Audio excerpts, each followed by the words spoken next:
Kembali lagi di Cerita Cinta Channel. Jangan lupa like, comment, and subscribe ya. Terima kasih. Di dalam kamar mandi, Mikaela malah asik berendam di dalam bathtub dengan busa sabun yang amat banyak melimpah ruah, ditambah sambil mendengarkan musik lewat earphones yang ia kenakan di telinga. Begitulah Mikaela selama ini, ada saja alasannya untuk tidak datang ke sekolah. Hingga malam harinya, ketika selesai makan malam dan memastikan omnya masuk ke dalam kamar, Mikaela mengendap-endap keluar dari kamarnya lewat jendela. Gadis itu mau party bersama teman-temannya dan rencananya sampai pagi. Rupanya Mikaela ini salah pergaulan, membuat ia terjerumus dalam pergaulan yang kurang sehat, seperti saat ini. Lolos dari gerbang karena sangat cerdik, Mika kini sudah di dalam mobil taksi menuju ke sebuah klub malam. The Red Box Club. Suara musik sangat kuat membuat jantung ikut berdebar. Hampir semua yang ada dalam ruangannya yang minim cahaya itu menggerakkan tubuh dan kepala mereka. Begitu juga dengan Mikaela. "Cemen banget, masa lo gak berani minum ini?" ejek teman Mika. Mika terlihat resah. Ia takut kalau sampai minum dan ketahuan omnya. "Enggak deh." "Cih, apa sih lo? Kagak asik. Lihat gue." Glek glek glek. Mata Mikaela terbelalak saat temannya minum langsung dari botol dan banyak banget, membuatnya melotot. "Gila loh. Nih coba." Mika menggigit bibir bawahnya. Hatinya tidak mau, tapi tangannya mulai meraih botol tersebut dan glek glek glek. Kantor polisi. Apes bagi Mikaela. Malam itu ia sudah jatuh tertimpa tangga pula. Harusnya ia party sampai pagi bersama teman-temannya. Tapi ternyata gadis nakal itu harus berakhir di sebuah kantor polisi.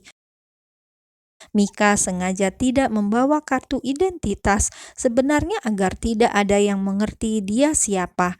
Akan tetapi, terjadi rahasia di klub tersebut. Alhasil, ia pun terjaring. Ditambah bau minuman menyengat di mulutnya. Mika pun langsung dibawa oleh mobil polisi bersama teman-temannya. Ada 30 orang lebih yang digiring ke kantor polisi dan salah satunya adalah Mikaela. Untuk saat ini tidak ada yang tahu siapa gadis tersebut. Jika ada yang mengenali, bisa-bisa wartawan langsung berbondong-bondong meliput pewaris tunggal dari Hartanto Group tersebut. Kini Mikaela sedang ditanya oleh beberapa petugas. Sempat disentak dengan keras karena Mikaela tidak mau mengatakan dengan detail siapa dirinya dan tidak mau menghubungi keluarganya. "Saya tidak punya ayah, tidak punya ibu, nenek saya sudah meninggal, jadi percuma bapak paksa saya nggak akan bisa jawab," cetus Mikaela judes. Ia seolah tidak takut dengan petugas yang menatapnya dengan garang. "Anak ini," desis petugas sambil mencengkram kepalanya sendiri. Ia tidak habis pikir, keras kepala sekali anak yang mereka tangkap tersebut. Alasan yang sama memang sering dikatakan untuk menghindari polisi menghubungi keluarga mereka. Tap tap tap. Seorang pria muncul sambil membawa tas. Pria itu kemudian menyentuh pundak Mika seperti kode. Dia mengangguk pada Mika. Gadis itu kemudian berdiri dan duduk di belakang, membiarkan pria yang berdiri tadi duduk menggantikan dirinya. Dia adalah sekretarisnya Ferdinand. Mikaela sempat mengirim pesan singkat dengan catatan harus tidak bilang pada pamannya. Jika tidak, Mikaela pasti mendapat ceramah dan siraman rohani yang tidak berkesudahan. Di dalam mobil di depan kantor polisi. "Nona, ya, apa Pak Billy?" tanya Mikaela yang menggunakan tisu basah untuk mengusap wajahnya. Ia membersihkan sisa make up yang ia kenakan. "Masalah Pak Ferdinand." Oh, pokoknya Bapak nggak boleh kasih tahu Om. Kalau sampai Om tahu, maka apa? Potong Ferdinand yang ternyata sejak tadi duduk di kursi belakang. Mampus gue, batin Mikaela kemudian melirik ke sebelah. Ia menatap tajam Pak Billy. Mengapa pria itu tidak bisa dipercayai? Sial, Mikaela semakin mengumpat karena ulahnya kali ini terendus oleh sang paman. Apalagi saat Ferdinand memintanya pindah tempat duduk. Pindah ke belakang, titah Ferdinand, kemudian membuka pintu di sebelahnya. Suasana pun menjadi sangat tegang. Kenapa bilang sama Om? Desis Mikaela pelan sambil mencubit lengan Pak Billy. Ia jengkel pada Pak Billy yang sangat ember tersebut. Dan kini dengan berat hati, Mikaela pun duduk di sebelah Ferdinand. Jalan Bill, perintah Ferdinand ketika pintu sudah tertutup sempurna. Baik Pak. Hush. Mobil keluaran terbaru itu pun melaju meninggalkan kantor polisi. Sementara itu di dalam mobil, Ferdinand memasang muka masam, membuat Mikaela tidak berani menatapnya. Mau jadi apa kamu kah? Tanya Ferdinand tiba-tiba. Ya mau jadi orang, celetuk Mikaela tanpa menatap omnya. Berani menjawab kamu sekarang. Kamu tahu apa kesalahan kamu? Mulai hari ini semua ATM, kredit card, mobil, kendaraan lain Om tarik. Om, Mikaela langsung menatap pria yang duduk di sampingnya. Mana bisa begitu? Protes Mikaela sambil menarik lengan jas Ferdinand.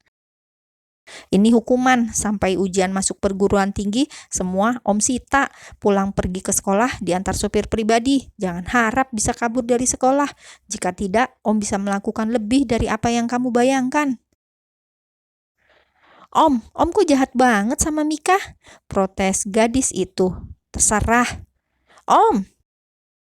Mika memasang muka bebek, tapi Ferdinand tidak peduli. Pria itu malah menarik tas Mika, kemudian memberikan pada Billy yang duduk di balik kemudi, hingga Mikaela malah marah. Ambil saja, ambil. Mika nggak butuh. Mika nggak butuh semuanya. Mika nggak butuh ini, itu. Mika hanya mau mami sama papi. Nada bicara Mikaela mulai merendah. Ia juga memalingkan wajah, mengusap pipinya yang basah. Sebenarnya ia hanya mencari kebahagiaan di luar sana. Di rumah besar itu, ia merasa hampa. Omnya sibuk dengan urusan perusahaan. Rumah ramai tapi ART semuanya. Dia butuh teman dan kebetulan dia salah pergaulan. Mikaela yang kesepian mencari hiburan di keramaian. Mika pikir dalam keramaian itu akan membuat hatinya yang kosong bisa terisi. Nyatanya ia salah, karena setelah kembali ke rumah yang tersisa hanya kesedihan yang nyata.